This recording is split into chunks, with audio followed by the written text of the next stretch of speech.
Merci. C'est avec beaucoup de plaisir que nous avons pu réfléchir et prendre au sérieux cette demande de la vice-présidence de la République du Burundi.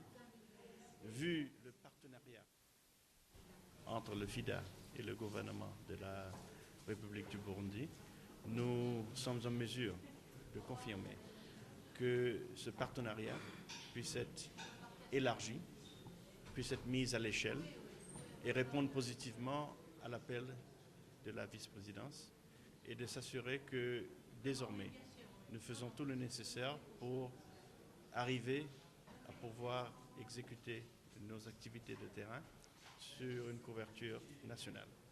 La première chose à faire, c'est de s'assurer que nous avons une vision commune du gouvernement et du FIDA.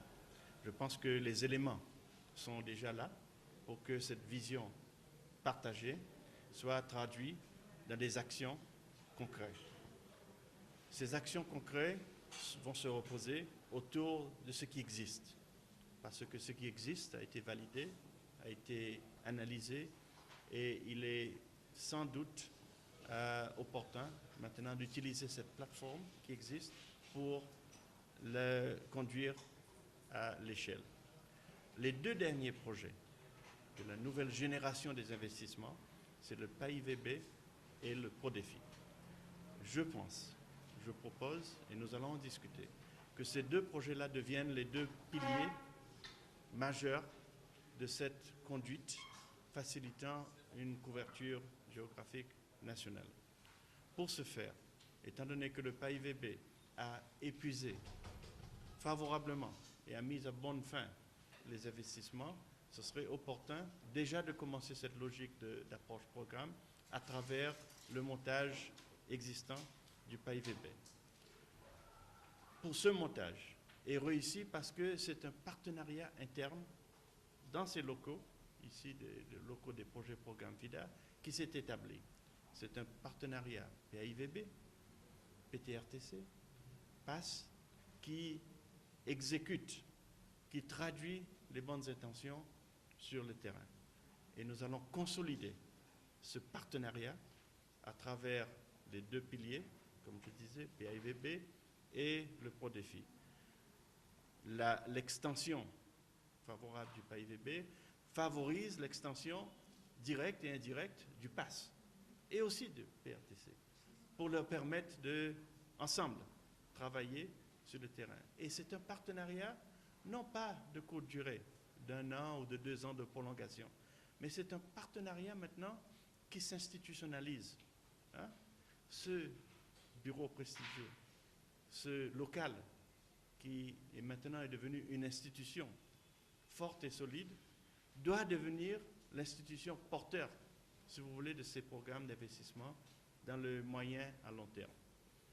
2015, nous allons faire la même chose, parce que le PRODEFI sera à mi-parcours. Nous allons compléter encore les investissements sur le PRODEFI et encore faire que le PRODEFI travaille avec le PAS et le PRTC pour mener à bien ces investissements à l'avenir.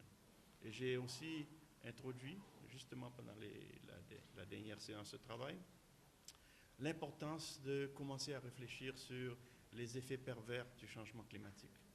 Et encore une fois, introduire la dynamique de changement climatique dans tout ce que fait le FIDA au pays pourrait vraiment nous permettre d'arriver à avoir plus de résultats et d'impact positif sur le terrain.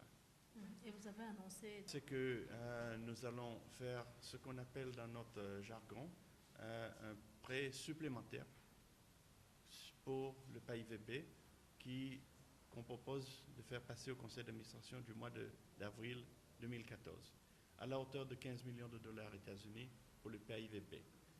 Pour le PRODEFI 2015, le même montant et la même méthode. Un prêt supplémentaire au PRODEFI pour qu'il puisse aller dans la durée.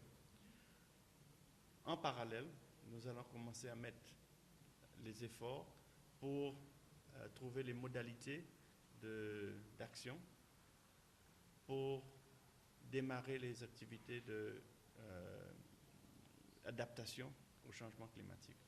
En parallèle, nous allons continuer à intensifier, parce qu'on a pris un peu de retard, pour que, en tant que chef de file, en accord avec les autorités, nous allons démarrer le projet Imbomuso en 2014 et les actions de design, de formulation, de préévaluation sont déjà engagées pour qu'on puisse en parallèle avoir cette initiative du GASF et de l'OFID pour accompagner et renforcer nos interventions FIDA.